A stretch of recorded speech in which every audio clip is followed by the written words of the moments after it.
Bon, il fait super chaud, mais on va quand même essayer de faire les choses bien. En plus, je viens de sortir du Covid, mais ça y est, je suis prêt. Bonjour à tous et bienvenue dans cette nouvelle vidéo. Aujourd'hui, on se retrouve pour parler non pas de smartphone, non pas de système d'exploitation, mais d'un écran, puisqu'LG m'a envoyé leur écran, le Ultra Gear 27 GP950, qui est clairement l'un des écrans les plus cool quand on parle de jeux vidéo sur ordinateur ou sur console. Donc je vous propose de faire un petit tour de ce produit. Alors on va commencer par le commencement, un petit unboxing s'impose. À l'intérieur de la boîte, vous allez retrouver évidemment, dès l'ouverture, une petite boîte avec ce qu'on appelle les accessoires, à savoir un câble DisplayPort, un câble HDMI, le câble d'alimentation bien sûr, et le câble USB-B vers USB-A qui vous permettra de venir déporter des ports directement à l'arrière de votre appareil. Ensuite, on va retrouver le pied qui est divisé en deux parties, très simple à monter puisqu'il vous suffira d'emboîter la première partie dans la seconde et de visser directement deux petites vis qui peuvent être vissées manuellement grâce à un système spécifique. Et ensuite, en quelques secondes, vous fixez le pied à l'écran pour que votre écran soit prêt à l'usage. Alors cet écran, ce 27 GP950, qu'est-ce que c'est? Qu'est-ce qu'il a à proposer? Tout d'abord, il faut savoir que c'est un écran 27 pouces, comme le dit les premiers chiffres dans son identifiant, mais c'est un écran 27 pouces qui est capable d'afficher de la 4K jusqu'à 160 images par seconde en mode overclocké. De base, il est vendu pour du 144 images par seconde, mais effectivement, depuis l'OSD, les paramètres de votre écran, vous pouvez le régler en mode overclocké pour qu'il puisse monter jusqu'à 160 images par seconde, et ce en 4K. C'est rarement vu sur le marché. On est ici sur un format très standard, du 16/9 qui vous permettra d'avoir une expérience de visionnage 4K de qualité avec un 27 pouces, donc une belle surface d'affichage. Il faut donc compter une diagonale de 68 cm pour vous parler avec le système métrique et non impérial. Ça vous permet de vous donner une petite idée de ce à quoi ça peut ressembler. Le pied fait de son côté est très solide et très résistant. L'ensemble du pied est en aluminium sauf une petite partie décorative qui est en dessous du pied et qui elle sera en plastique. Vous pourrez retrouver d'ailleurs à l'arrière du pied une petite encoche qui vous permettra tout simplement de venir faire passer vos câbles à peu près proprement. C'est vrai que c'est pas la meilleure solution, on préfère toujours quand c'est intégré dans le boîtier du pied directement. C'est pas le cas ici, mais ça reste tout de même très convenable et très sympa d'avoir rajouté cette petite accroche pour venir y glisser les câbles. À l'avant de l'écran, vous allez bien sûr retrouver donc la dalle de 27 pouces affichant 3840 pixels par 2160, on est bien sûr de la 4K. Et à l'arrière, le côté Ultra Gear de LG prend tout son sens, avec tout d'abord ce grand cerclage qui va venir intégrer tous les composants, qui lui est capable de s'éclairer en RGB à l'allumage, ou alors pendant que vous regardez des métrages directement via l'écran, il pourra retranscrire de manière dynamique la lumière pour vous offrir une meilleure immersion. Ce grand cerclage RGB contient en son centre l'accroche du pied qui est en VESA avec un système de relâchement rapide. Un appui sur un seul petit bouton vous permettra de déloquer le pied, l'enlever pour le mettre sur un support si vous avez besoin. Évidemment, il est compatible VESA, donc vous pourrez vous orienter vers cette norme pour trouver des pieds adaptés à votre bureau. Toujours à l'arrière, on retrouvera les connectiques de l'appareil. Vous allez avoir pas mal de choses puisque cet appareil vous permet déjà, comme je vous l'ai dit, de déporter des USB pour par exemple brancher votre souris et votre clavier et avoir une sacrée marge de fil. Vous retrouverez donc le port USB type B qui permettra de déporter les ports et qui se divisera en deux ports USB type A. En dessous de ces ports USB type A, vous retrouverez une prise audio qui vous permettra de venir brancher des haut-parleurs ou un casque en fonction de ce que vous voulez faire. Vous retrouverez évidemment la prise d'alimentation juste en dessous de la prise casque qui, elle, vous permettra de venir brancher le cordon qui rejoint le transformateur. Oui, il faut savoir, sur cet appareil, c'est un transformateur qui est séparé de l'appareil qui permet du coup à LG de gagner un peu en finesse sur la taille de l'écran. Pour ce qui est des entrées et des sorties compatibles sur l'appareil, vous pourrez brancher jusqu'à 3 périphériques avec 2 connectiques différentes. Vous allez avoir à l'arrière 2 prises HDMI en norme 2.1 qui vous permettront de profiter du VRR jusqu'à 120 Hz. Pour ceux qui ne connaissent pas, le VRR, c'est tout simplement le rafraîchissement adaptatif qui pourra donc monter jusqu'à 120 Hz. Et pour finir, vous aurez le droit à un port DisplayPort, et via ce petit port DisplayPort, c'est là que vous allez pouvoir profiter de l'overclocking de l'écran pour lui permettre de monter jusqu'à 160 Hz en fréquence de rafraîchissement. C'est assez rare d'avoir des écrans qui proposent de la 4K à 160 Hz avec la possibilité aussi de faire du 120 Hz en VRR. Et pour simplifier, pour les personnes qui seraient pas forcément très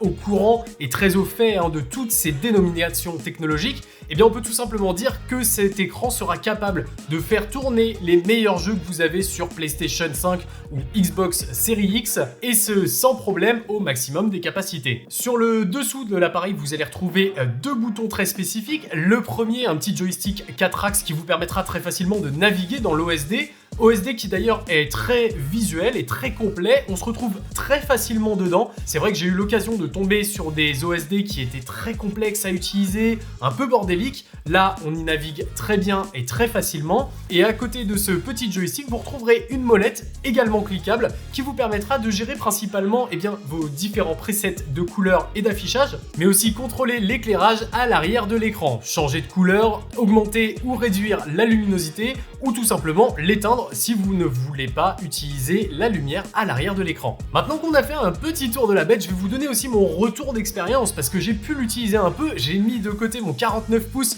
pour tester un peu celui-là. Et alors déjà, première chose, c'est vrai que ça fait bizarre de passer à la 4K.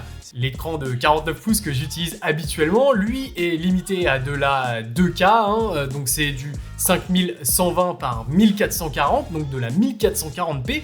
C'est vrai que de passer à de la 2160, ça fait une grosse différence. On se retrouve avec des détails très précis. Bref, la 4K, je vais pas vous la vendre, vous savez à quel point c'est cool. Et sur cet écran, c'est encore plus cool parce qu'il a plein de choses très intéressantes qui permettent de vraiment profiter de cet écran. Première chose, je vous en ai pas parlé, mais la technologie de dalle, on est ici sur de la nano IPS en LED. Elle est capable de vous offrir une expérience HDR avec de l'HDR 600, une luminosité standard à 400 nits avec des pics à 600 évidemment, parce que sinon on peut pas avoir le HDR 600. La couverture de couleurs est tout simplement hallucinante puisqu'on a le droit ici à 98% du spectre DCI-P3 qui est couvert, et ce en 10 bits, donc une vraie précision de la couleur qui vous permet d'afficher des milliards de couleurs différentes avec des variations très précises entre chacune. Si par exemple vous êtes joueur mais que vous cherchez aussi un appareil pour faire du graphisme, vous pouvez potentiellement vous baser sur celui-là. Notez en plus de ça qu'il existe un petit logiciel qui s'appelle le LG Creator Studio qui va vous permettre, avec une sonde de calibration,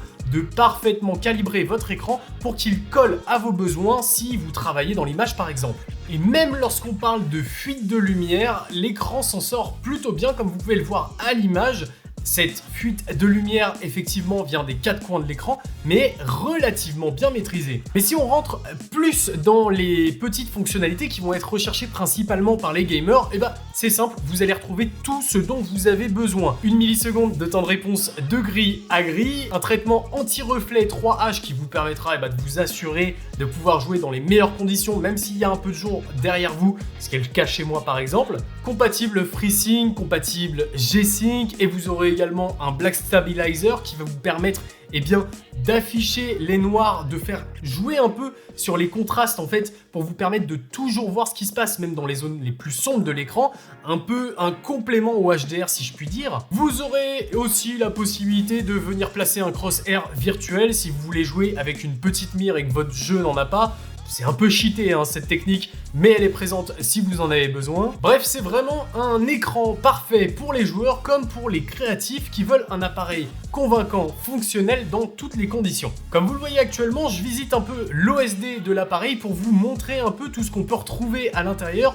Il y a plein de paramètres différents, autant dans la colorimétrie, vous allez pouvoir aller du plus simple en réglant juste le RGB, mais jusqu'à pouvoir gérer chacune des couleurs indépendamment, avec pour chaque couleur, que ce soit le rouge, le vert et le bleu, la possibilité de gérer la teinte et la saturation. On a là un écran qui est proposé et par LG qui est vraiment très complet et qui peut tout simplement s'adapter à tous vos besoins, allant du plus simple pour une personne qui veut un bon écran 4K jusqu'au plus performant, au plus demandeur qui veulent vraiment avoir un appareil réactif pour le jeu, fiable pour du travail de l'image. Bref, de façon générale, on est là face à un écran qui remplit tout ce qu'on peut rechercher aujourd'hui sur un écran. Évidemment, tout appareil venant sur le marché vient avec des qualités mais aussi des défauts. Et là, il y en a un qui m'a potentiellement un peu dérangé. Ça peut être le cas pour certains et pas du tout pour d'autres. Donc je vous laisserai voir et vous faire une idée. C'est que les degrés de liberté proposés par l'écran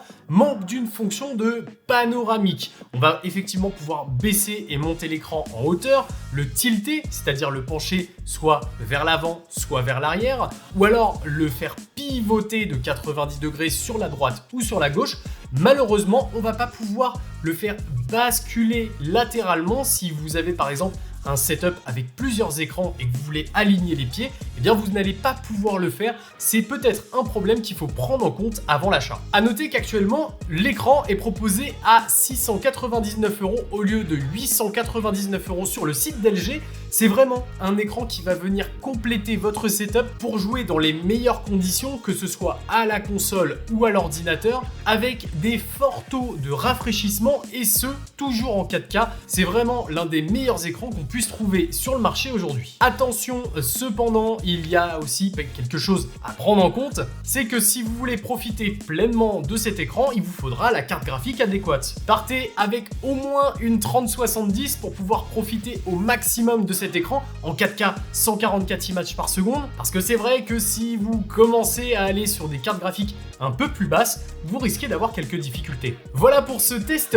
du LG 27GP950, un écran 4K capable d'aller jusqu'à 160 Hz, je vous le rappelle, et ça c'est vraiment son point fort. J'espère que cette petite vidéo vous aura plu. Je remercie LG qui m'a envoyé cet écran pour que je puisse vous le tester. Et franchement, sincèrement, je vous le recommande si vous cherchez une expérience immersive pour jouer au jeu ou travailler sur votre ordinateur. Si vous voulez en savoir plus sur les écrans d'ordinateur, je vous laisse avec ces deux vidéos de chaque côté de ma tête qui vous permettront de découvrir d'autres modèles très intéressants. Moi, tout ce qu'il me reste à vous dire, c'est à vous souhaiter une excellente journée. C'était Nacrium. Ciao!